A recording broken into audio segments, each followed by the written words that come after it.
Elaboración lacaniana de psicosis. Hippolyte destaca que para que algo sea negado, primero debe haber sido afirmado. Esto se relaciona con la génesis del juicio propuesta por Freud, que implica el interjuego de las pulsiones primarias. En este sentido, va a haber un primer tiempo lógico o simbólico en el que algo puede ser inscripto en lo simbólico, es decir, afirmado primordialmente, o en alemán Bejahung. Sin embargo, aquello que no logra inscribirse en lo simbólico, según Lacan, será objeto de una forclusión, Wolverfund. Freud, a través entonces de este interjuego de las pulsiones primarias, implica como un primer tiempo lógico, o sea, un primer tiempo simbólico, donde algo puede ser inscrito en lo simbólico. Eso que puede ser inscrito en lo simbólico va a ser objeto de una Bejahung, de una afirmación primordial. Es decir, implica que algo puede inscribirse en lo simbólico o no inscribirse en lo simbólico. Si se inscribe en lo simbólico, ya sabemos lo que sucede, una afirmación primordial. Por el contrario, lo que no se inscribe en lo simbólico, dice Lacan, va a ser objeto de una Verwerfung, de una forclusión. La forclusión se refiere a la exclusión de un significante fundamental del campo simbólico, lo cual tiene consecuencias importantes en la constitución del sujeto y en su relación con el lenguaje y la realidad. Aquello que fue forcluido, a diferencia de lo que fue negado, no tiene posibilidad de retorno o reintegración simbólica. Por lo tanto, la forclusión representa un punto crucial en el análisis de la psicosis y en la comprensión de los fenómenos propios de esta estructura psíquica. Forclusión es un término que utiliza Lacan que le permite traducir una expresión freudiana del alemán que es Weberfunk. La forclusión como verbo, es decir, en el sentido figurativo, va a ser rechazar o excluir. Entonces, en este caso podríamos pensar que cuando hay forclusión es que se ha rechazado o excluido algún elemento simbólico. Como un verbo, la forclusión implica rechazar o excluir algo, en este caso algún elemento simbólico también. Es una operación estructural que ocurre en la psicosis, donde ciertos significantes fundamentales son excluidos o rechazados del campo simbólico. Esto tiene consecuencias importantes en la estructuración psíquica y en la relación del sujeto con el lenguaje y la realidad. Por lo tanto, la forclusión en psicoanálisis es una operación que implica el rechazo o exclusión de elementos simbólicos fundamentales, con efectos significativos en la estructura psíquica del sujeto. Es un concepto central para comprender ciertas particularidades de la psicosis y su relación con el lenguaje y la realidad. Entonces, la concepción teórica que Lacan propone de la psicosis parte de situar en primer plano la relación del sujeto con el lenguaje. Es una función de esta idea y va a retomar un término de Clérambault que se llama automatismo mental para designar los fenómenos en que el lenguaje se pone a hablar por sí solo y que se caracteriza por ser fundamentalmente anaereicos, es decir, no conformes a una sucesión de ideas. Lacan toma Saussure, quien hacía una distinción entre lengua y habla. La lengua es una institución social, un sistema solidario de signos, significado y significante, que están interconectados, los cuales son regulados también por un conjunto de leyes que organizan y que ordenan. El significante aparece en lugar de la ausencia, nombra lo que no está. El significado es un mero efecto del juego de los significantes, un efecto del proceso de significación. En esta perspectiva, Lacan introduce los conceptos de significante y significado. El significante aparece en un lugar de la ausencia, es decir, representa algo que está ausente o no está presente en sí mismo, es una entidad material y sonora, una unidad lingüística que tiene una relación simbólica con su significado. Por otro lado, el significado es entendido como un mero efecto del juego de los significantes, es decir, el resultado de un proceso de significación que se da en el lenguaje. El significado surge a partir de la relación entre los significantes en un sistema lingüístico determinado. Por lo tanto, los significantes hacen cadenas, significante 1, significante 2, 3, y la interpretación se va a ir desplazando de un significante a otro. En este sentido, el sujeto es un efecto del significante. Lacan afirma: el significante representa un sujeto para otro significante. Esto lo hace en escritos unos. Así Lacan plantea que el inconsciente está estructurado como un lenguaje. Se pregunta cómo es que el sujeto se sitúa frente al universo simbólico de significantes, es decir, frente al gran otro. Recordemos que el otro tiene que ver con el registro de lo simbólico, otro que habla, que introduce en el lenguaje al niño, le da significación, otorga significación.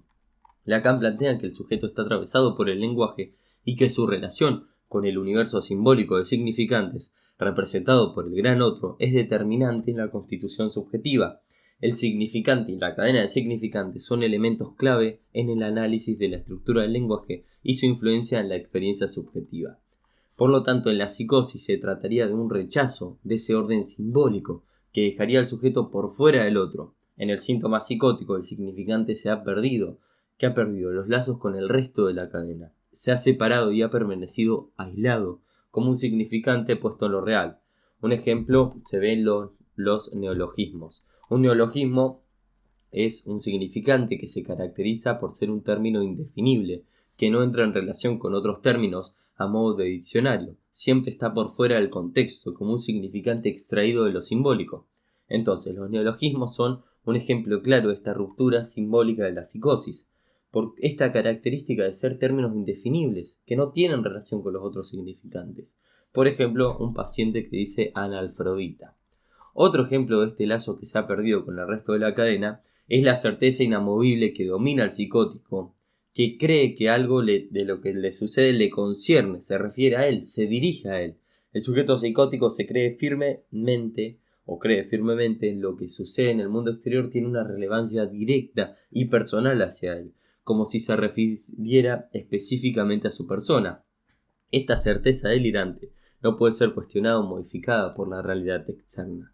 Entonces en la psicosis se produce un rechazo del orden simbólico y los significantes se desvinculan del resto de la cadena simbólica. Esto se manifiesta en fenómenos como los neologismos y la certeza delirante que caracterizan la experiencia psicótica. Por lo tanto, en la psicosis el inconsciente está en la superficie, o podríamos decir a cielo abierto.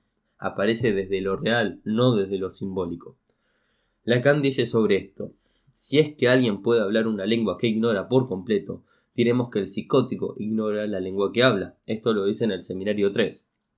Si bien el psicótico está por dentro del lenguaje, está por fuera del discurso. El psicótico habla, se encuentra dentro del universo del lenguaje, pero este lenguaje no lo incluye como sujeto en la función fálica, que es la función simbólica que determina la posición del sujeto en relación al deseo y al lazo social. Lacan señala que el psicótico está por dentro del lenguaje, es decir, utiliza el lenguaje para comunicarse y expresarse, pero no logra situarse como sujeto plenamente insertado en el discurso. Es decir, que quede por fuera del discurso no quiere decir que el sujeto no hable o no entienda, pero destaca que el lenguaje no asegura el lazo social, ese discurso. Por lo tanto, en la psicosis, el sujeto puede experimentar dificultades para establecer una comunicación plena con los demás, ya que su posición respecto al lenguaje y al discurso social es particular y puede generar desajustes en la interacción social. A este rechazo que el psicótico hace del orden social, Lacan lo llama forcluir, o la forclusión. Forcluir sería excluir, rechazar, quedar por fuera. Este es el mecanismo por el cual el psicótico rechaza y excluye la simbolización. A partir de aquí, Lacan plantea que la causa de la psicosis vendría a ser un hoyo, una falta a nivel de significante. Otra vez lo dice en el Seminario 3. La forclusión es el mecanismo específico que opera en la psicosis. Se produce el rechazo de un significante fundamental, expulsado del universo simbólico del sujeto. Cuando se produce este rechazo, el significante está forcluido, no está integrado en el inconsciente. Esta exclusión implica que el significante forcluido no está integrado en el inconsciente, que está estructurado como un lenguaje, es decir, no forma parte del orden simbólico en el cual los significantes se relacionan entre sí y permiten la representación y simbolización de los deseos y conflictos del sujeto. Entonces la forclusión se considera un proceso primario en la psicosis y que es lo que genera la particularidad de los síntomas y fenómenos psicóticos. El significante forcluido, al no estar vinculado con el resto de la cadena de significantes, queda excluido del campo simbólico y adquiere una presencia en lo real, manifestándose en fenómenos como los neologismos, alucinaciones o delirios. La falta producida por la forclusión del significante fundamental es lo que Lacan también denomina el agujero en la estructura psicótica. Es una falta a nivel simbólico que afecta la relación del sujeto con el lenguaje y el orden social. Esta falta puede generar una serie de efectos y fenómenos propios de la psicosis y el tratamiento psicoanalítico busca abordar y trabajar con esta falta, tratando de restituir simbólicamente el significante forcluido. En el Seminario 3, Lacan utiliza, tomando a Freud, el término que vengo diciendo Verberfung, que es la desestimación, la negación, que en realidad va a ser forclusión por Lacan, para designar este mecanismo causante de la psicosis. Alude a una falla en la constitución misma de lo simbólico, una carencia básica de un significante primordial. Lacan sostiene que hay algo que le falta en relación al sujeto con el significante desde el principio, en la primera introducción a los significantes fundamentales. Lacan dice esto: la noción de Verwerfung indica que previamente ya debe haber algo que falta en la relación con el significante, en la primera introducción a los significantes fundamentales. O sea, lo que nos está faltando es lo que abrocha los tres registros. El significante primordial en cuestión es el significante nombre del padre, que parece que nunca fue inscripto. O sea, esa carretera principal, como metáfora de la función del significante, en tanto que polariza, que aferra, que agrupa en unas de las significaciones. El nombre de padre entonces es crucial en la teoría lacaniana, ya que representa la función simbólica que instaura el orden social y establece límites y prohibiciones. Entonces, como digo, Lacan se sirve de esta metáfora de la carretera principal para poder ilustrarnos esta función del significante, en tanto que polariza, que aferra, que agrupa significaciones. En la psicosis, la ausencia del significante primordial del nombre del padre va a provocar una falta en el enlace significante, lo que puede dar lugar a la manifestación de los fenómenos psicóticos como los neologismos, alucinaciones, los delirios. Los efectos fundamentales de la falta de inscripción de este significante van a ser los siguientes. Primero, la metáfora paterna no va a obrar, por ende no se va a producir ni un Edipo, no va a haber ley, no va a haber prohibición. En la estructura neurótica, la metáfora paterna va a ser un proceso simbólico, mediante el cual el deseo del padre se va a sustituir por el deseo del sujeto y se establece en el complejo de Edipo. Sin embargo, en la psicosis, esta metáfora paterna no se produce o no tiene efecto, lo que va a implicar que el sujeto no experimente la ley, la prohibición y los límites inherentes al complejo de Edipo. Segundo, el sujeto va a quedar ubicado en relación al universo del lenguaje, pero fuera del discurso, es decir, sin lazo social. Aunque el sujeto psicótico esté inmerso en el lenguaje, no va a lograr establecer un lazo social a través del discurso. Esto significa que no puede articularse y responder de una manera adecuada en el intercambio simbólico con los otros. Se produce una dificultad para participar en la comunicación y la construcción compartida de un sentido. 3. No puede responder. Si la metáfora paterna no puede inscribirse, entonces el sujeto queda a merced del deseo de la madre. No se produce un corte, un límite a ese goce. Sin la intervención simbólica en nombre del padre, el sujeto psicótico no experimenta un corte ni un límite en la relación del goce. Queda atrapado en el deseo de la madre y no establece la separación necesaria para la constitución de su propia identidad. El deseo de la madre se vuelve entonces dominante y no hay una instancia que pueda articular la ley y establecer un equilibrio entre el goce y las restricciones simbólicas. Y 4. La función del nombre del padre consiste en esta instauración de la ley en el niño. Dicha función consiste en hacer valer la prohibición del incesto entre la ligación entre madre e hijo, articulando la ley y el deseo.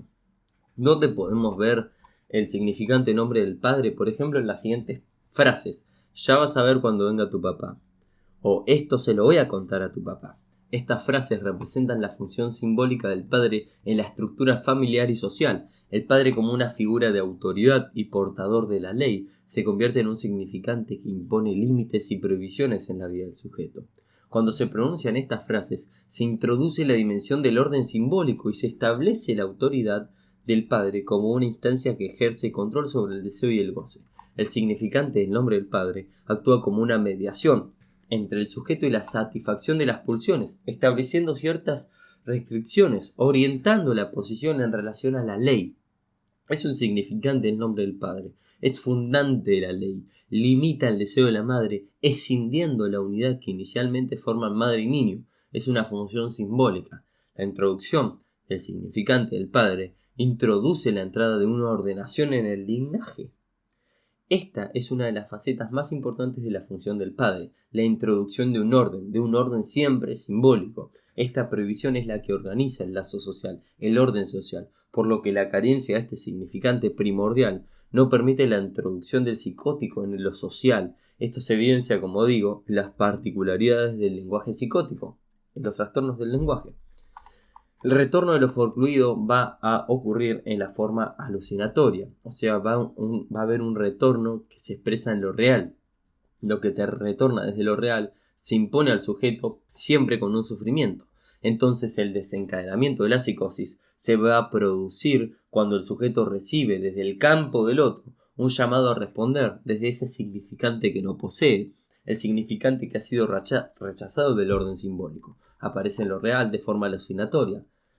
Entonces el desencadenamiento de la psicosis va a ser producido cuando el sujeto recibe desde el campo del otro, el otro siempre simbólico, en mayúsculas, un llamado a responder desde un significante que no se posee, del nombre del padre, que fue rechazado y forcluido. El sujeto se enfrenta entonces a la imposibilidad de responder adecuadamente y establecer un lazo social basado en el significante del nombre del padre.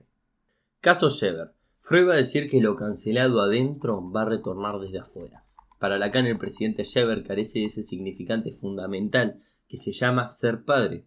Por eso tuvo que imaginarse a sí mismo siendo mujer y efectuar a través de un embarazo la segunda parte del camino necesario para que, sumándose a la primera, la función del padre pueda quedar realizada. Freud señaló que Scheber carecía del significante fundamental del padre, lo que llevó a que se imaginara a sí mismo como mujer y buscara realizar la función del ser padre a través de un embarazo simbólico. Esta necesidad de llenar esa falta estructural en su psique se expresó en su delirio y en su identificación con figuras paternas poderosas y dominantes, como los hombres mayores que lo rodeaban en su posición como presidente de la Corte de Apelaciones. Para Lacan, el caso Scheber ilustra la importancia del significante del nombre del padre en la estructuración psíquica. La falta de este significante primordial en la vida de Scheber llevó a una serie de fenómenos psicóticos y a la pérdida del lazo social. La investidura social y el reconocimiento que recibió como presidente de la Corte de Apelaciones no pudieron compensar la carencia fundamental que Scheber experimentaba.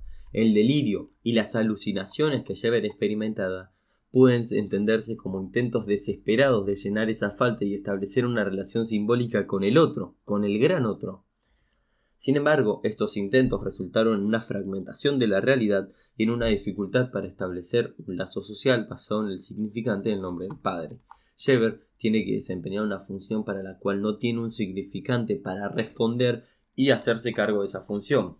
Lacan critica a la psiquiatría en el sentido de que los psiquiatras no entendían este delirio psicótico. En la psiquiatría, para determinar el delirio, observaban y comparaban síntomas. Todos los que tenían convicciones opuestas a las de la época eran considerados locos. Si el psiquiatra comprende lo que dice el paciente, no es delirante. Si no lo entiende, es loco. Lacan va a proponer dejar de lado estos pensamientos, porque para él no se trata de comprender, sino de concebir. Para Lacan la noción de comprensión es un espejismo. El delirio se distingue por su estructura y por el modo en el que el sujeto queda situado a ella. Lacan subraya que no se trata de que el psicótico ignore esos fenómenos del significante. Son del orden de una realidad diferente. Si no admite hasta cierto punto su irrealidad, se da cuenta de que las voces que escucha no puede escucharlas otro que no sea él. El rasgo esencial de estas voces no tenemos que buscarlo en el lado de la realidad, sino de la certeza de que eso significa algo decisivo para el psicótico, de que lo que está en juego le va a concernir. Esta certeza va a ser radical y significa para él algo inquebrantable. Hay un ejemplo que hay un señor que se jubila, brota porque no va a encontrar una respuesta a qué hacer ahora con su vida, y en este delirio psicótico va a proyectar que ese sentido de la vida va a hacer que sus tías ancianas dejen de sufrir la vejez y que él tiene que ser el salvador de esas tías y lo que va a hacer es ir y matarlas. A ver, esto es un delirio psicótico. Este es una psicosis. Pero bueno, eso lo vamos a trabajar un poco más adelante. No hay que juzgar lo que el psicótico dice, que si lo que dice es raro o no coincide con el lenguaje normal, sino hay que detectar esta estructura. A ver, en la neurosis los significantes sí están encadenados por medio de la relación de la cadena de los significantes. Entonces puede cobrar una significación nueva que va a ir variando en esa cadena. Se puede cambiar de sentido, siempre va a haber dudas, equivocaciones, siempre va a haber algo que puede cambiar. Según Lacan, el lenguaje es el discurso del otro que aparece en el sujeto. Es un discurso que se encuentra antes de él, cómo va a ser su nombre, la escolaridad, la cultura, las leyes. Bueno, en la neurosis el sujeto puede apropiarse de aquello que le es ajeno. Por eso en la neurosis se le dice que el neurótico le habla a otros. El lenguaje es el discurso del otro que se encuentra antes del sujeto, y en la neurosis el sujeto puede apropiarse de ese discurso ajeno y hablarle a otros. Esto implica que el sujeto tiene la capacidad de intervenir en el discurso, de influir en su propio sentido y de modificarlo a través de la palabra. En cambio, en la psicosis, el sujeto no puede apropiarse de eso porque le es ajeno. El sujeto se mantiene en una posición pasiva, allí donde el sujeto es hablado por otros. En la psicosis el sujeto no logra establecer un vínculo pleno entre los significantes y se ve afectado por un significante primordial o por la forclusión de ciertos significantes fundamentales. Ahora voy a hacer una leve comparación entre neurosis y psicosis y después seguimos con la psicosis. En la neurosis, como digo, los significantes sí están encadenados. En la neurosis el sujeto puede apropiarse de aquello que le es ajeno, por eso en la neurosis el sujeto le habla a otros. En la psicosis el nombre del padre está forcluido. En la psicosis entonces el sujeto no puede apropiarse de eso que le es ajeno. El sujeto se mantiene en posición pasiva. Allí el sujeto es hablado por otros. En la neurosis se reniega la realidad. Esto tiene que ver con no querer saber de la castración, pero desde la neurosis se hace desde la fantasía, se niega la realidad en la fantasía.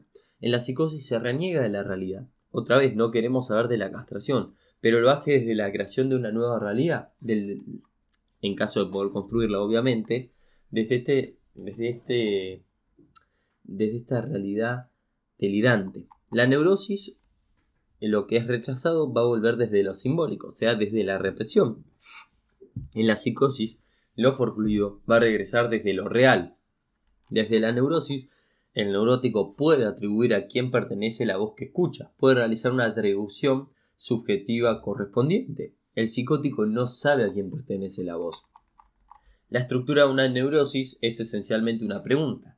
La realidad del neurótico no es otra que la realidad del Edipo, la realidad del padre, en términos del nombre del padre. El Edipo, entre otras cosas, va a dar respuestas a la distribución del sexo, ordena la vida de manera fálica.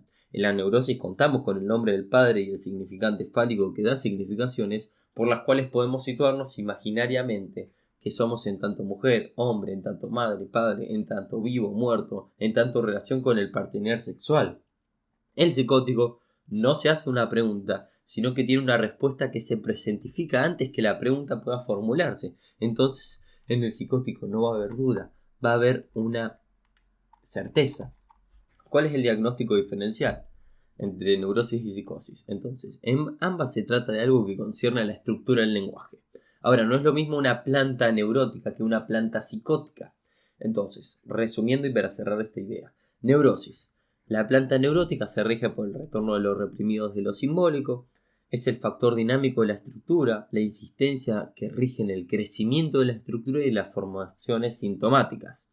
El retorno entonces es en la cadena significante. Por ejemplo, el sueño de la bella carnicera va a mostrar como fenómeno elemental de la histeria la estructura propia de la histeria y de la neurosis, por lo tanto. Allí donde el desplazamiento y la condensación están en formación o están posicionadas como una formación del inconsciente.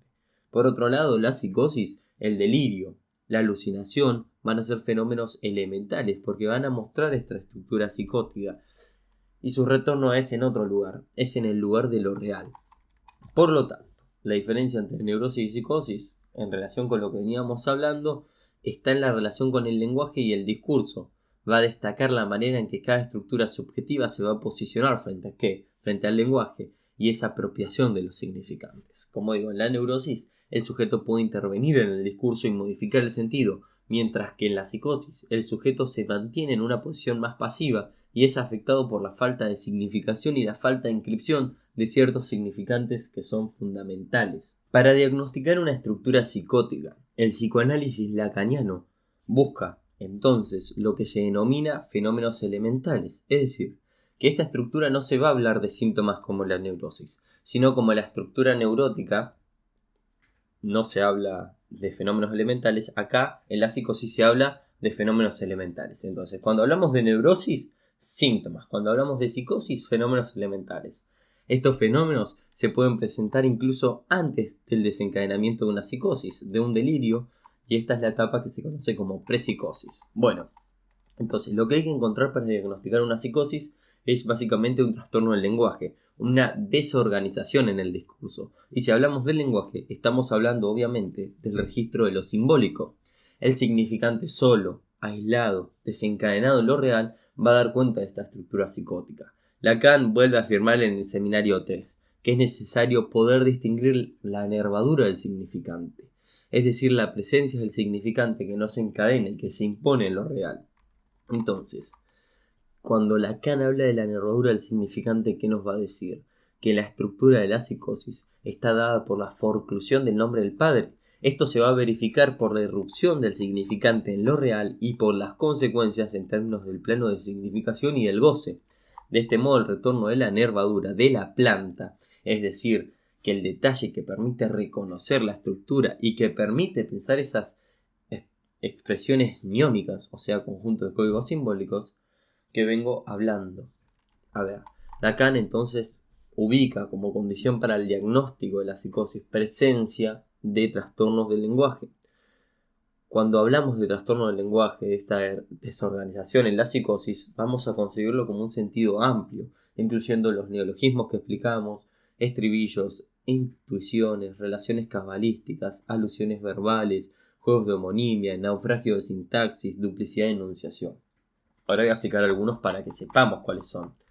Las alusiones verbales se va a tratar, por ejemplo, de que los pacientes poseen la convicción que sus enemigos o que su entorno buscan darle a entender ciertas cosas, por objetos, por palabras o esas palabras con dobles sentidos. Hay un ejemplo de un paciente celoso al recibir una carta tachada o manchada y dice que esa tachadura fue hecha a propósito para indicarle que el honor de ese paciente ha sido manchado, tachado. Entonces el paciente psicótico va a atribuir ciertos significados ocultos y personales a elementos del lenguaje y del entorno, creando una red de conexiones y sentidos que refuercen esa propia narrativa que le es delirante. Otro fenómeno del lenguaje es las relaciones cabalísticas. Esto se ve mucho en el argentino con el fútbol también. Hay que estudiar algo ahí. Pero bueno, acá el enfermo va a utilizar las cifras para encontrar relaciones inesperadas. Hay un ejemplo de un paciente que encuentra una relación entre el psiquiatra y la madre que están relacionados porque sus nombres están simbolizados por un número, por ejemplo el 86, y hace toda una trama delirante de por qué su psiquiatra y su madre están conectados. Entonces llega a esta conclusión porque hace un complicado cálculo y con esa certeza va a haber una significación en el paciente absolutista de que están relacionados. Después tenemos las homonimias, que se trata de una aproximación o asimilación de dos o varias personas a partir de la identidad de los nombres o apellidos o por parte de ellos. Por ejemplo, un paciente funciona el nombre principal de un perseguidor con cualquier otro nombre o apellido semejante al de su perseguidor. Después tenemos el racionamiento por juego de palabras, o sea, sirve para sostener la extensión del delirio. Todo esto hace como que se va extendiendo, construyendo el delirio. Tiene una característica de detalle y la significación rota, de no encadenamiento. Consiste en establecer un lazo entre dos ideas a partir de la similitud de dos palabras, tomando a partir de ello un valor de prueba. Hay, por ejemplo, un paciente que afirma que el señor Didet le ha prometido que lo va a dejar salir del hospital. Y él tiene esa certeza que lo va a cumplir porque Didet va a ser una inversión de Dedit, esto es todo francés, que dice, que quiere decir desdecirse. Entonces, ese hombre lo va a dejar salir del hospital porque tiene el apellido Didet, el médico, y no puede desdecirse por su apellido. ¿Ves? Acá hay un racionamiento por juego de palabras que es incoherente, pero el paciente tiene esa certeza.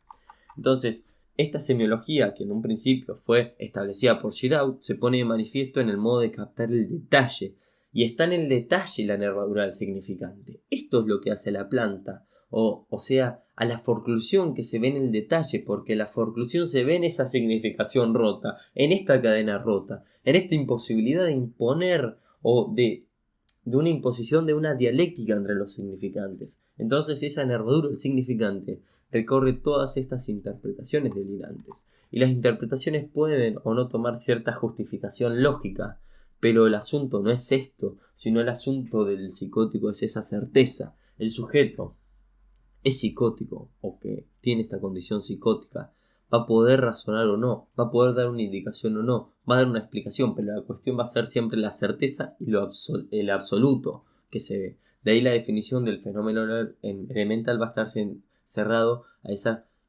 composición dialéctica. O sea, el psicótico no puede tener idas y vueltas, por eso también se ve en lo social. Lacan va a reemplazar el término Autosunk por Verberfunk, tomado del historial del hombre de los lobos. Por lo tanto, a nivel inicial tenemos la Beyahung, que es la afirmación primordial, o la Verberfunk, que es la forclusión. Lo que es rechazado va a dejar un agujero en la estructura. Esta estructura va a quedar perforada porque le van a faltar ciertos elementos constitutivos. En el nombre de los lobos, el niño alucina con que tiene el dedo cortado. Esta alucinación es un modo del retorno de lo real, o sea, no querer saber nada de la castración ni en el sentido de lo reprimido. Va a dar cuenta de que lo rechazado en el orden simbólico retorna desde lo real, en lo real de la alucinación del dedo cortado. Por ejemplo, y retomando la comparación entre neurosis y psicosis, cuando Freud habla de que tanto en neurosis como psicosis ambos reniegan de la realidad, un poco por esto de no querer saber sobre la castración, de alguna manera ambas estructuras lo van a hacer a su manera. El neurótico desde la fantasía y el psicótico desde la creación de una nueva realidad. Entonces, el mecanismo de la forclusión no es lo que define a la psicosis. Lo que define a la psicosis en realidad es la forclusión del nombre del padre. Es el nombre del padre. Un significante primordial, el que se rechaza, el que se forcluye, el que provoca un agujero en la estructura.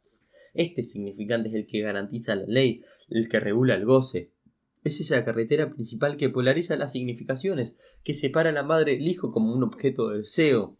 La psicosis transcurre por fuera del Edipo, de sus instancias y de sus mecanismos. Por lo tanto, hay una exclusión de la significación fálica y de la metáfora paterna. Lacan le da un lugar prevalente al padre y a la función paterna, tanto en el ámbito de la cultura como en la economía subjetiva. Esta carencia es estructural, es decir, sincrónica, y no implica necesariamente el desencadenamiento de la psicosis. Entonces, lo que es rechazado no retorna desde lo simbólico, ya que nunca fue aceptado. Aquello que no tiene inscripción solo puede retornar en otro lugar, y esto es en lo real, en los delirios, en las alucinaciones. Es importante destacar en este punto que la formación del nombre del padre no implica necesariamente el desencadenamiento de la psicosis, ya que esta carencia puede ser estructural y sincrónica. Es decir, la ausencia del nombre del padre en la estructura subjetiva no necesariamente conduce a la manifestación de síntomas psicóticos. El nombre del padre o se inscribe en lo simbólico o se rechaza, se forcluye, pero no ambos. En el primer caso, si se inscribe, decimos que somos neuróticos, tenemos estructura neurótica. En el segundo, somos psicóticos. Se puede ver aquí entonces esta posición tajante, estructural de Lacan. No es posible ser al mismo tiempo neurótico y psicótico. No somos más o menos neuróticos o más o menos psicóticos según haya inscrito un poquito más o un poquito menos el nombre del padre. Hablemos ahora de la metáfora delirante. El intento de alcanzar la cadena que permite desaislar este significante que está suelto es la tarea de esta metáfora delirante, que apela a la estabilización donde la cadena parece querer armarse, viene a suplir esta ausencia de la significación que produce la no inscripción del nombre del padre. O sea, es un intento de reanudamiento, de estabilización entre significante y significado. El nombre del padre, forcluido, no promueve la significación fálica, aparece una significación de suplencia. Ejemplo en Scheber, ser la mujer de Dios. A ver, en el caso de Scheber se puede observar cómo se desarrolla la metáfora delirante como un intento de alcanzar una estabilización simbólica en ausencia de la inscripción del nombre del padre. La metáfora delirante busca suplir la falta de significación causada por la inscripción del nombre del padre y tiene como objetivo establecer una conexión entre el significante y el significado. Scheber, a través de su delirio, inventa y sostiene por su propia decisión un orden del universo que busca curar los trastornos del goce que él experimenta. En este orden delirante, donde el nombre del padre está forcluido y la significación fálica no se promueve, aparece una significación de suplencia. Scheber se imagina a sí mismo como la mujer de Dios. Esta construcción delirante representa un intento de establecer una estructura simbólica y encontrar una estabilización en el cuerpo del significante. Es una forma de lidiar con la falta y la ausencia de la inscripción del nombre del padre. buscando crear un sistema de significación que le sea propio y encontrar un lugar en el orden simbólico. Es importante destacar que la metáfora delirante no logra restablecer plenamente el orden simbólico, ya que está basada en una significación de suplencia que no puede reemplazarse por completo, esa función del padre en la estructura psíquica. Sin embargo, para el sujeto psicótico, la metáfora delirante cumple una función de intentar establecer una conexión simbólica y encontrar un sentido a esa experiencia delirante. Bueno, hablemos ahora de la noción lacaniana de prepsicosis. Para Lacan, el momento prepsicótico va a estar alojado entre el momento en el que el sujeto intenta recurrir al significante que le falta y un momento en el que el significante aparece en lo real, o sea, el desencadenamiento. Entonces, algunas situaciones que pueden desencadenar una psicosis son una primera relación sexual, ser madre, un primer trabajo, un ascenso, recibirse de la universidad, jubilarse, finalizar el secundario, etc. Para Lacan, entonces, el momento de la psicosis, prepsicosis, está localizado cuando una pregunta queda planteada sin que el sujeto la haya formulado. Cuando se está en esta prepsicosis, se tiene la sensación de haber llegado al borde del agujero, donde no hay significante.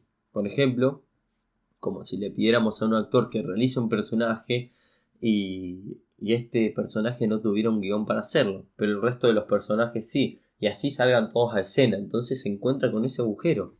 Entonces se trata de conseguir qué ocurre con un sujeto cuando la pregunta le viene allí donde no hay un significante para responder, cuando es el agujero, la falta, la que le hace sentirse como tal.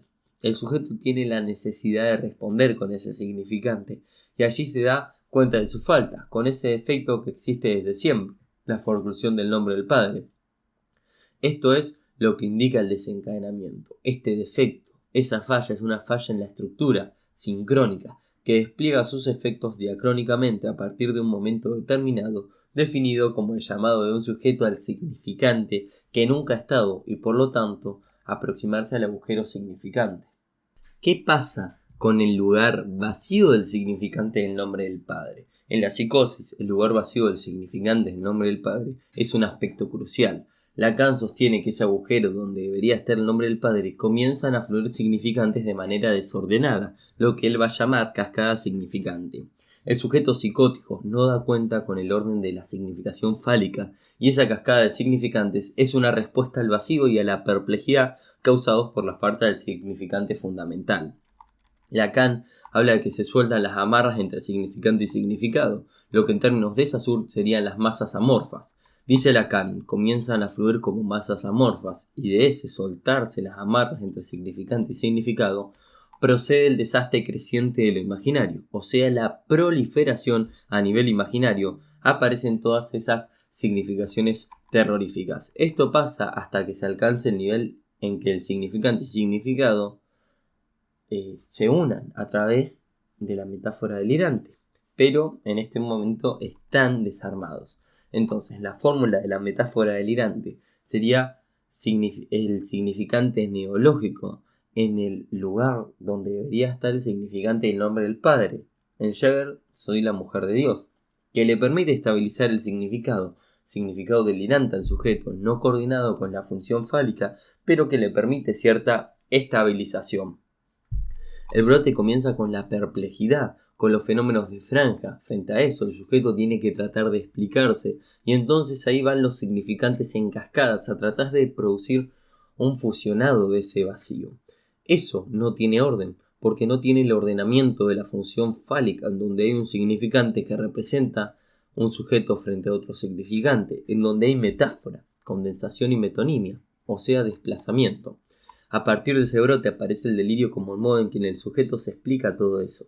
Sin esa producción logra un significante neológico que estabilice. Cuando se dice un significante neológico, no quiere decir que sea un solo significante. Son muchos significantes, pero que valen por un significante que estabiliza, obviamente en el mejor de los casos, porque no todo delirio produce una metáfora delirante, sino que habría sujetos que se estabilizan y otros sujetos que marchan hacia la disgregación. Ahora hablemos de los tiempos en la psicosis. Está primero el tiempo cero. La forclusión del nombre del padre coincide con el desarrollo sincrónico. La forclusión del significante, que luego retorna desde lo real, es desconocida por el sujeto hasta el encuentro con su falta, pero permanece desde el inicio de la estructura psicótica. Se da la tesis de Lacan de que la compensación imaginaria del Edipo ausente es un tipo de estabilidad, o sea, esta compensación imaginaria, una compensación mediante identificaciones imaginarias de la carencia de los efectos de la metáfora paterna, es decir, no tiene ningún sostén desde lo simbólico. Por eso se dice que hay una regresión tópica hacia el estadio del espejo. Se trata de una serie de identificaciones conformistas. Son conformistas porque el sujeto hace lo mismo que hace el otro con el que se identifica y no lo cuestiona en absoluto. Por ejemplo, hay un paciente joven que intenta lograr la tipificación de la actitud viril mediante el recurso de la identificación con su amigo. Entonces esta compensación imaginaria es a algunos personajes que proporcionan el sentimiento de lo que hay que hacer para ser lo que se quiere ser. Por ejemplo, en este paciente, el ser hombre. Son entonces como muletas imaginarias que permiten que el sujeto se sostenga y que pueda caminar y pueda transitar la vida a pesar de ese agujero en su estructura. Entonces, las consecuencias de esta forclusión es que el sujeto psicótico no tiene el sostén de lo simbólico y experimenta una carencia en los efectos de la metáfora paterna.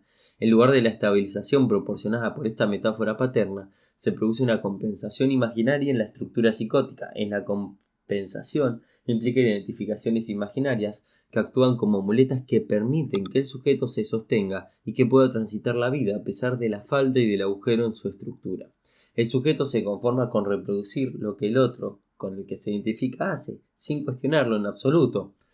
Esta compensación imaginaria proporciona una sensación de estabilidad y ayuda al sujeto a mantener una apariencia de funcionamiento social, a pesar de la ausencia del significante en el nombre del padre y la falta estructural que esto implica. A estas identificaciones imaginarias, que compensan la ausencia del significante, que vienen a sostener algo de la estructura, se las denomina personalidades como si. Son sujetos que actúan como si supieran qué es lo que hay que hacer. Parece que hubieran atravesado el Edipo, pero en realidad solo se basan en el otro imaginario. El psicótico puede mantener una psicosis estabilizada si puede lograr esta compensación imaginaria con el otro, tomar al otro como modelo, otra vez el estadio del espejo, y obviamente se puede mantener en este tiempo siempre y cuando no haya un llamado a responder, no haya un cambio en el tiempo 1 y tiempo 2. Bueno, vamos con el ejemplo que decía. Pongamos el paciente H se había identificado sexualmente con su amigo. Entonces hacía todo lo que hacía su amigo. Hacía los mismos deportes, hacía castigar por su padre, no salía de noche. En un momento H se enamoró de una chica que no fijó la atención en su amigo, sino en él. Él también se enamoró de ella. A partir de ese momento H no supo qué hacer, no supo cómo responder, porque no había nada en él que no permitiera esa realización viril. No sabía cómo responder frente a ese enamoramiento. Entonces hay un llamado ese significante forcluido. A partir de acá desencadena la psicosis propiamente dicha. Aparece un delirio, que antes se encontraba estabilizado por esa compensación imaginaria. Es decir, mientras se puede hacer la compensación imaginaria con otro, la enfermedad se mantiene estabilizada. La chica de la cual se enamora H hace que se encuentre con esa propia falta, con la falta del significante, lo que lo hace encontrarse con su propia sexualidad, de la cual no sabe nada debido a la falta del significante primordial. Ahora vamos con el tiempo 1 de la prepsicosis. Es un tiempo mudo, silencioso y se da el surgimiento del estado psicótico. Acá tenemos que prestar atención a dos fenómenos. Primero empecemos con el fenómeno de la perplejidad. Tiene que ver con ese efecto, con esa sensación del vacío. La falta se va a ubicar en el registro del significado. Va a haber una significación, pero no se sabe cuál. La significación de significación. Significa que significa algo, aunque el enfermo no sabe qué. La perplejidad no remite a la falta de un significante, sino a conocer que falta un significante. Hay una pregunta que no puedo responder. La perplejidad es la sensación real ante la falta de un significante. La perplejidad inaugura la prepsicosis. Los fenómenos de perplejidad entonces se refieren a esa sensación de vacío y desconocimiento que experimenta el sujeto psicótico. En este caso la falta se sitúa en el registro del significado, es decir, hay una significación presente pero el sujeto no sabe cuál es. Existe una sensación de que hay algo que significa algo, pero que no se puede precisar qué es lo que significa. La perplejidad no se trata de la falta de un significante en sí mismo, sino de la conciencia de que falta algo, una pregunta que el sujeto no puede responder. La perplejidad entonces, como decía, inaugura la prepsicosis y es un indicio de desequilibrio en relación con el lenguaje y el significante. Y segundo, tenemos los fenómenos de franja, como murmullos, gritos, destellos visuales, zumbidos. Son también fenómenos elementales, pero son aquellos en los que el simbólico, es decir, el lenguaje, el significante, se articula de manera directa con lo real por fuera de lo imaginario.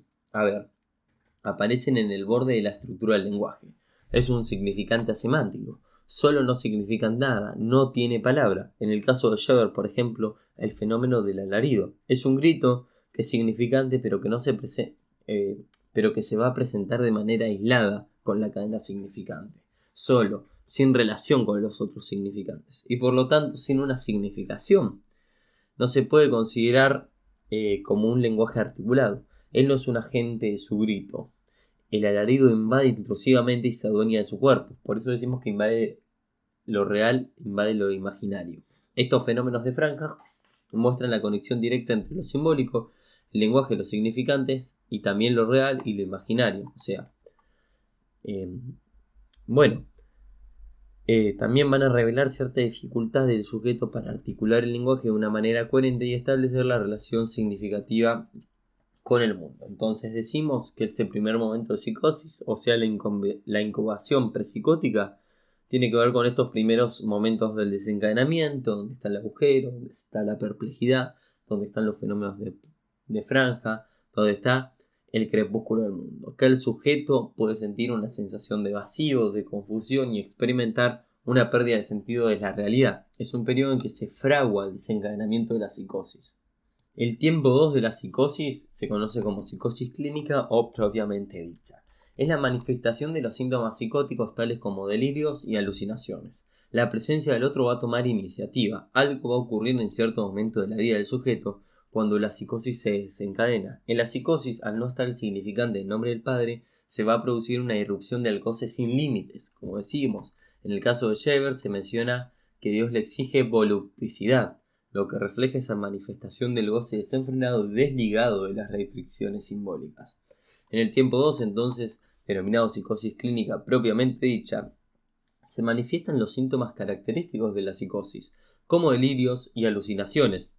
En este momento, la presencia del otro adquiere un protagonismo y tiene un impacto significativo en la experiencia del sujeto psicótico. Los delirios van a ser estas creencias falsas que son inamovibles, que el sujeto sostiene con convicción a pesar de que carecen un fundamento en la realidad compartida. Y las alucinaciones, por su parte, van a ser percepciones sensoriales que no tienen una base externa, es decir, el sujeto experimenta sensaciones que no corresponden a estímulos reales. Entonces, la psicosis clínica, con todo el repertorio de la respuesta a lo real, la alucinación, la cascada significante, se ve la proliferación imaginaria, la regresión tópica al estadio del espejo. Entonces, vamos a poner un ejemplo. Antes del desencadenamiento de Scheber, este mismo se sostenía en la identificación imaginaria de los ideales maternos. El momento de esta eclosión de su psicosis implica el fin del mundo. Se trata de una muerte del sujeto. Esto se produce según Lacan porque hay una regresión a la tópica del estadio del espejo.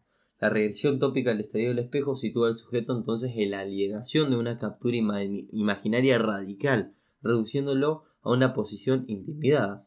Entonces, la psicosis clínica es esa etapa en donde la psicosis se manifiesta completamente. El sujeto experimenta diversos síntomas como alucinaciones, como cascadas significantes, o sea, ese flujo desordenado de significantes, la proliferación imaginaria, o sea, la aparición de imágenes terroríficas y una regresión a la tópica del estadio del espejo, que implica que el sujeto se encuentra atrapado en esa identificación imaginaria y experimenta una pérdida del sujeto, sintiéndose intimidado y alienado. Tiempo 3 es el tiempo de la estabilización. Luego del desencadenamiento, la psicosis puede estabilizarse o disgregarse, puede tomar dos caminos, hasta una demencia. La estabilización procede por vía del delirio. Hablamos del delirio en sentido reconstitutivo, es decir, el delirio como vía de que el sujeto para reconstruir sus lazos con el mundo. Cuando se produce la estabilización, lo hace por vía de la metáfora delirante. La metáfora delirante es entonces uno de los modos de estabilización de un sujeto. un modo de reconstitución de las relaciones entre el sujeto y el otro que permite abrochar una significación, poner un orden en el desencadenamiento. En Scheber, como decimos y venimos repitiendo a lo largo de este video, es la idea de ser mujer de Dios, de copular y reproducirse en el mundo con espíritus scheberianos. Este es el orden, es distinto porque la metáfora delirante permite abrochar cierta significación que no es fálica, que quiere decir que construye un nuevo sentido a la realidad. Abrocha una significación también porque estabiliza eso que se desencadenó, eso que se desorganizó, porque no cuenta con esa carretera principal, el significante que ordena, a falta de la metáfora paterna que produce significación fálica, es decir, una significación ordenada por el falo, que procede por vía de sustitución y condensación de la metonimia y la metáfora. Produce una metáfora delirante que introduce una significación distinta, pero que produce un ordenamiento al fin, tan importante que no lograrse nos encontramos con otra variación de la estructura, que es la disgregación. Esta disgregación produce el sujeto cuando queda expulsado de las posibilidades de conectarse con el mundo y de establecer lazos sociales y anudar eso que se está desanudado de la estructura. Esto desde la psiquiatría lo denominan demencia y es uno de los destinos de la psicosis si no aparece ese tope que podría producir la metáfora delirante. Si no se logra esta estabilización, se produce la disgregación, donde el sujeto, como digo, queda expulsado de las posibilidades de conexión con el mundo y establecer los lazos sociales. La indicación ética desde el psicoanálisis en relación al trabajo del delirio es no suprimirlo ni química ni verbal, sino hay que soportarlo, contribuir con el psicótico a producir una metáfora delirante, una ordenación posible de esa realidad. Es decir, soportar el delirio en el más amplio de los sentidos, contribuir a desarrollar el trabajo del delirio en la línea de producir un ordenamiento que brindaría al psicótico una metáfora delirante, porque sabemos que el delirio es el lugar donde el sujeto trabaja para poder reconstruir su mundo. Esta es la dirección de la cura posible en la psicosis, la dirección de la estabilización de la misma. La metáfora delirante, entonces, como digo, viene a suplir esta ausencia de la significación que produce la no inscripción del nombre del Padre. La metáfora ancla la relación de significante y significado, viene a ocupar un lugar de la metáfora paterna que no se inscribió. Es el delirio propiamente dicho, donde el sujeto logra significados no convencionales. Como vengo comentando, en Scheber voy a ser la mujer de Dios. Y como decía Freud, el delirio es un intento de curación y por ende permite la estabilización de la enfermedad. En el tiempo 3, como decimos, denominado estabilización, se produce la consolidación de la estructura delirante de la psicosis. La metáfora delirante emerge como el intento de suplir la falta de significación causada por la no inscripción del nombre del Padre. En ausencia de la metáfora paterna, la metáfora delirante ocupa su lugar y establece la relación entre significante y significado, la anuda, la reorganiza, la trata de establecer. Lacan habla de la metáfora delirante. Dice que es importante distinguir entonces entre las instituciones e interpretaciones delirantes que operan en torno a lo real como ese uno, el retorno de lo real como ese significante aislado. Ese uno es el uno que hay que trabajar. Y la metáfora delirante como el tratamiento de ese uno, de ese significante que retorna desde lo real. Es decir, como un intento de elaboración de ese uno.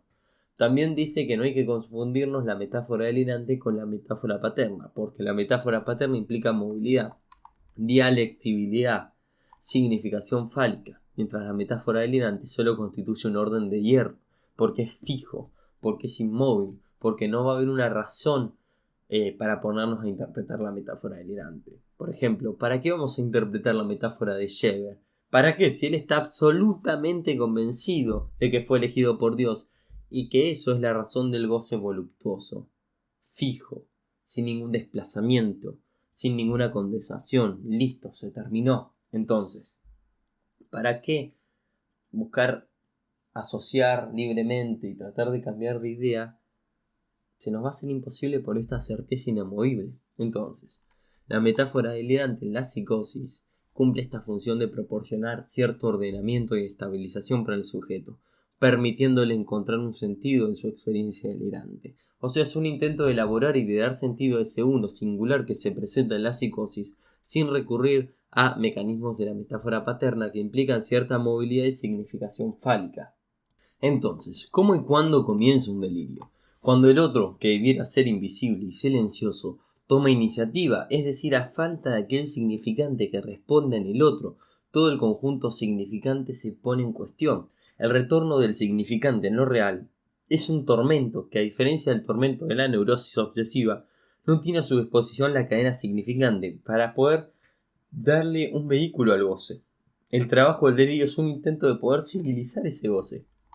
Hay una travesía del delirio, un desarrollo, una mudanza que va desde esa perplejidad inicial, el fenómeno de la perplejidad, desde lo confusional hasta esa metáfora delirante o la disgregación que lleva a ciertos estados demenciales. Otra vez el delirio sí logra enganchar al sujeto, al otro, suple el nombre del padre forcluido y entonces logra estabilizar cierta significación, aunque esa significación nunca sea fálica. Es allí cuando hablamos entonces de metáfora delirante y de la estabilización de la psicosis. Ahora, ¿qué queda para el analista ante el testimonio de un psicótico? Lacan responde en lugar de un secretario alienado, y secretario va a tener varias acepciones. Secretario también en el sentido de secretear, ese lugarcito donde a veces hay en los escritorios de difícil acceso, donde se guardan cosas importantes que no cualquiera puede ver, pero también secretario como el que lleva los papeles del jefe, un lugar para conseguir que el psicótico nos ofrezca sus testimonios y un lugar del semejante, del otro en minúscula, no de un gran otro simbólico como puede ser en la neurosis, pero tampoco de cualquier semejante. Entonces, ¿qué son las psicosis? ¿Qué es lo que lo especifica y lo diferencia o opone a neurosis como estructuras? Primero tenemos el nivel fenómeno. Lacan dice que tanto el síntoma psicótico como el neurótico van a tener una estructura del lenguaje y por eso se puede descifrar como un jeroglífico hasta reconstruir la lengua inconsciente. Sin embargo, va a dejar del mismo lado a la psicosis y neurosis en este punto. Agrega que escuchar la lengua del psicótico no es un procedimiento curativo, por esto que decía antes. Esto sucede ya que la economía libidinal es diferente en la psicosis que en la neurosis. Esta economía de la significación de la palabra. Lacan dice que no hay que observar para distinguir a un psicótico, es esta economía del discurso, la relación entonces de significación en significación. Esta es la manera de captar la psicosis a nivel fenómeno, ¿ok? En el funcionamiento normal del lenguaje, una significación remite a otra significación, no un objeto. La trampa es creer que los objetos, las cosas van a ser el significado, cuando no es así. En la psicosis, esta economía del discurso es distinta. Aparecen palabras clave que revelan la estructura psicótica. Estos son, como decimos, los trastornos del lenguaje, como neologismos, los aullidos, los alaridos, los estribillos. Son significantes que no están en el código de la lengua normal. Algunos neologismos pueden ser el albicidio, galopinar, etc. Estas palabras el sujeto no las comprende y sin embargo las va a formular. Él mismo lo presenta como un fenómeno completamente enigmático. Entonces, para Lacan, los psicóticos no hablan realmente, hablan como muñecas, o sea, de manera automática y sin una apertura a la incidencia del gran otro. En la neurosis, el sujeto entonces le habla al otro. Esto introduce en la palabra una apertura. Es el otro que decide el sentido de lo que uno dice y el sentido de lo que uno es. Entonces, acá se ve la función creadora de la palabra, que la economía no está en el psicótico. En la economía del discurso o en la economía que da el psicótico no le habla a un otro porque no hay una función creadora de la palabra. En el neurótico sí, está abierta a la incidencia del otro. Son palabras fundantes que definen lo que cada uno es. La palabra en la neurosis entonces tiene este carácter fundante, definiendo identidad y ser de cada sujeto. Y segundo, a nivel mecanismo. Lacan critica el enfoque de Freud, que plantea que el mecanismo psicótico es un conflicto con la tendencia homosexual del sujeto.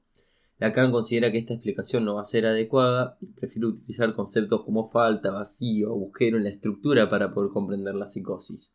Lacan sostiene que la ausencia del nombre en padre es lo que produce ese vacío, ese agujero en la estructura psicótica. Es la falta de la inscripción simbólica del nombre del padre, lo que impide la constitución del sujeto en la estructura del lenguaje y genera una ruptura en la relación de significante y significado. Esa falta de un significante fundamental produce el desequilibrio de la economía libidinal y el desencadenamiento de la psicosis. Lacan, de una cuestión preliminar a todo tratamiento posible, es un escrito de 1958.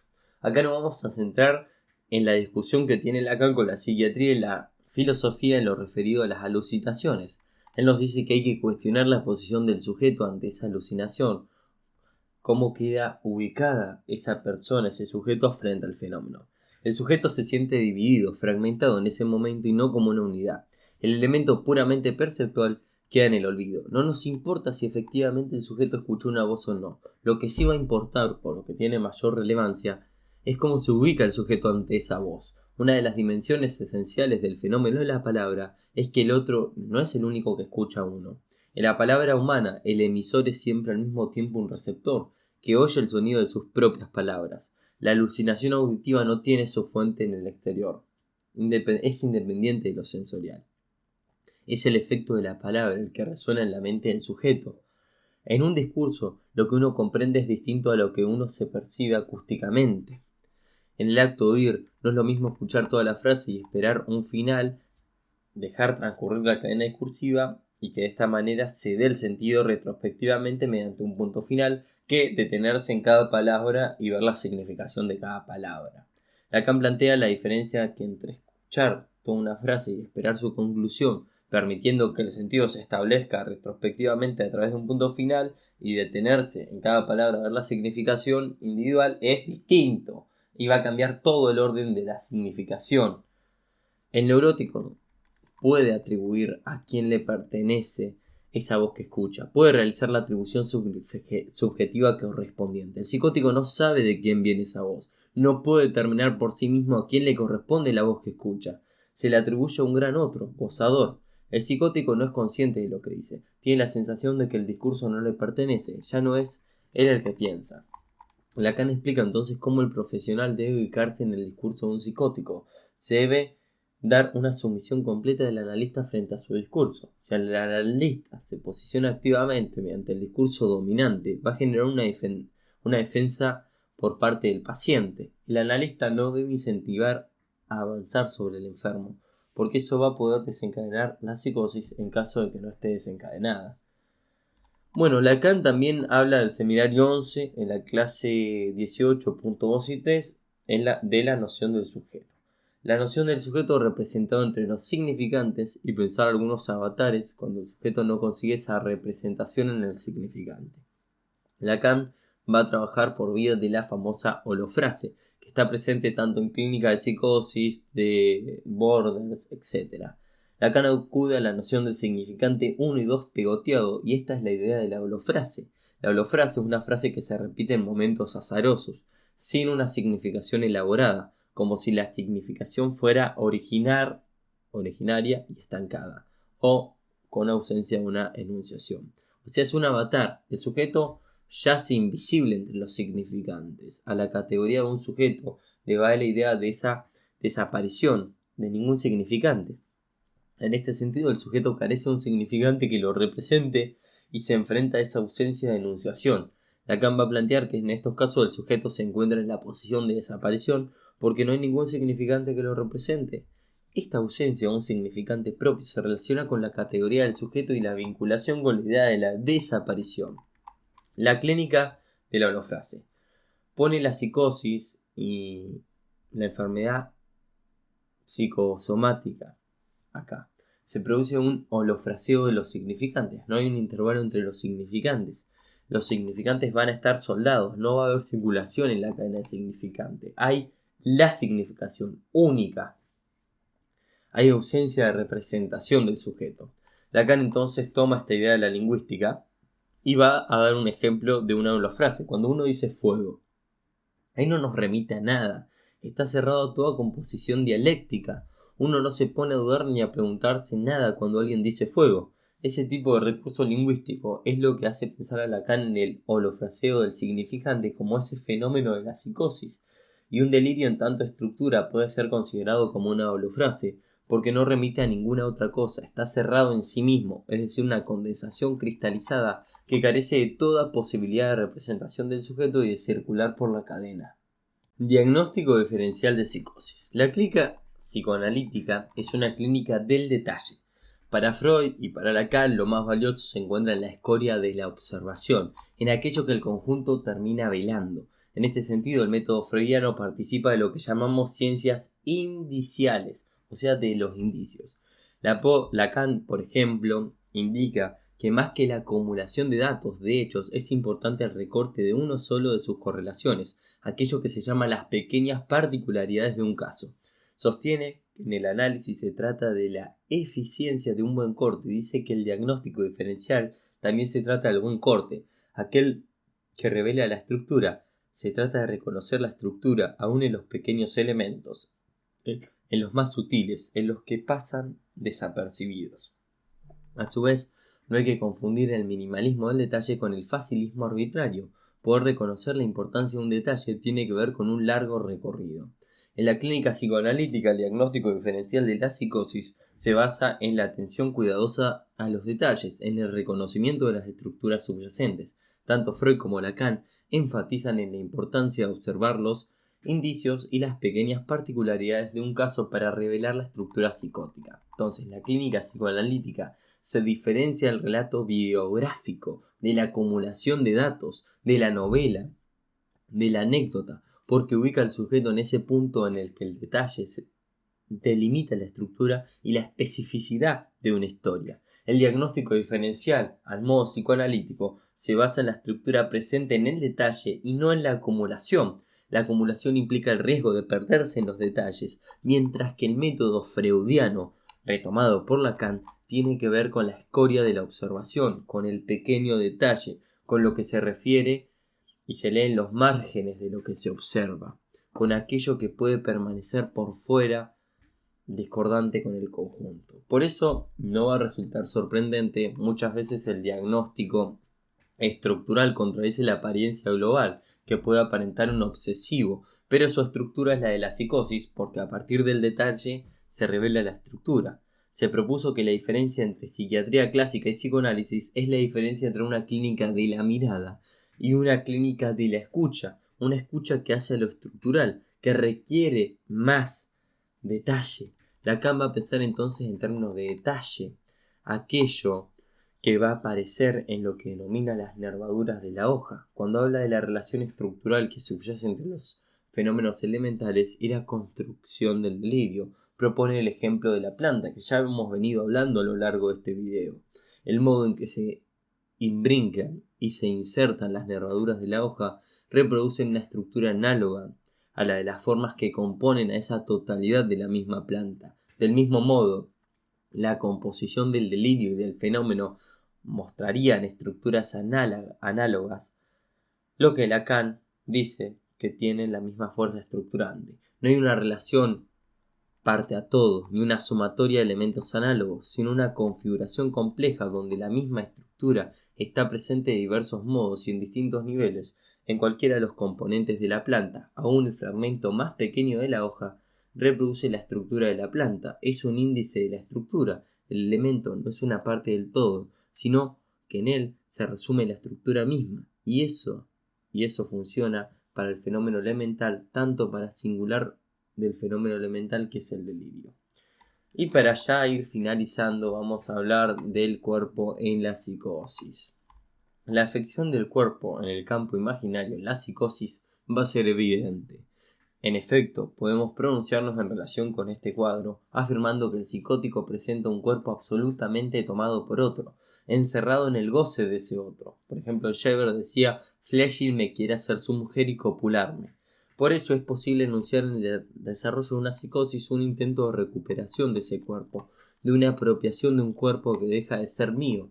En ese movimiento restitutivo, el lenguaje va a cumplir un rol fundamental. El cuerpo psicótico parece víctima de un retorno del primer efecto del lenguaje, estalla, se fragmenta, se disuelve con el desencadenamiento de la enfermedad.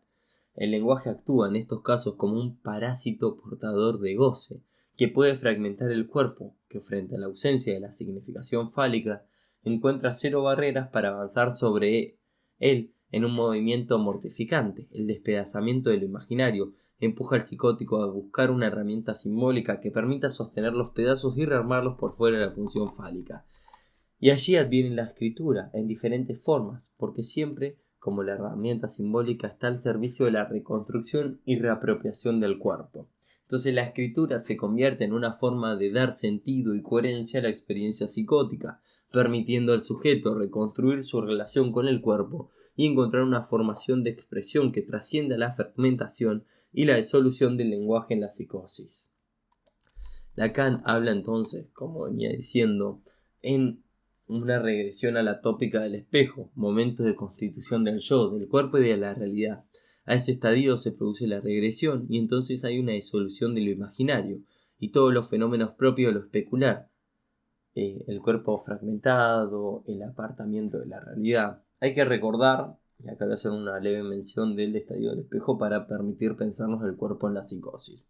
El estadio del espejo es un momento crucial en el desarrollo infantil en el cual el niño se reconoce a sí mismo como una totalidad y se constituye la imagen del cuerpo propio. En este estadio se forma el yo y se establece una relación entre el cuerpo y su imagen especular. En la psicosis hay una regresión hacia el estadio del espejo, lo cual implica una disolución entre lo imaginario y una desintegración de la coherencia del cuerpo y la realidad. Esto se manifiesta en fenómenos como la fragmentación del cuerpo, la pérdida de la unidad y la sensación de apartamiento de la realidad. En este sentido, la regresión tópica al estadio del espejo en la psicosis implica un retorno a un momento primordial en la constitución del yo y el cuerpo, pero de una manera desestructurada y disociada. Es un movimiento regresivo que implica la pérdida de la integridad y la coherencia del yo y una desconexión con la realidad externa. Bueno, hasta acá va a ser la elaboración lacaniana de la psicosis. Espero tu like y tu suscripción. Si querés aportar algo o alguna pregunta o alguna duda, alguna observación o reflexión, te invito a dejar un comentario y nos vemos en el próximo video.